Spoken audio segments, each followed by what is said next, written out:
छाबड़ी style चाट। इसके लिए पहले हम ग्रीन चटनी बनाएंगे। सब्ज़ चटनी बनाने के लिए हमें चाहिए नमक, लाल मिर्च, ज़ीरा, लहसुन के चंद जवे, हरा धनिया 1 कप और थोड़ी सी हरी मिर्चें। इन सब चीज़ों को हम जग में बारीक ग्राइंड कर लेंगे। 2 दरमियानी प्याज और 1 छोटी बंद गोभी को बारीक लच्छों की शक्ल में काट लेंगे। 1 बड़े टमाटर को छोटे क्यूब्स में काट लेंगे। तकरीबन 2 कप बूंदी को उबाल लें।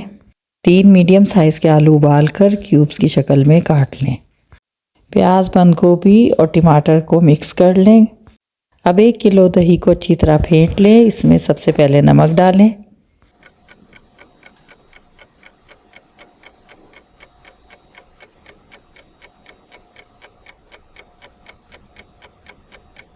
अब इसमें तकरीबन 3 से 4 चम्मच ग्रीन चटनी डाल के अच्छी तरह मिक्स कर लें।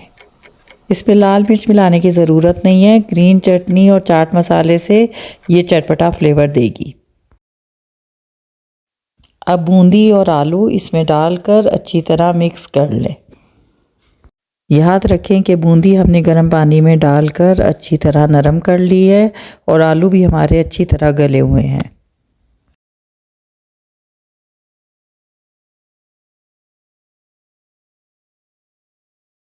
मिक्स करने के बाद इस पर 3 से 4 चम्मच चाट मसाला फैला लें और इसके बाद थोड़ी थोड़ी ग्रीन चटनी गार्निशिंग के लिए डाल दें।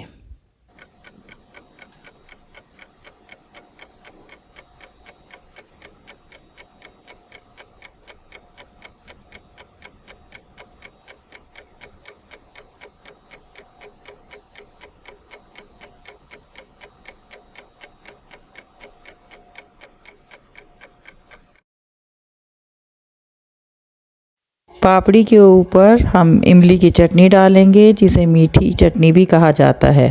ये चटनी बाज़ार से तैयार भी मिलती है और हम इसे आराम से घर में भी तैयार कर सकते हैं।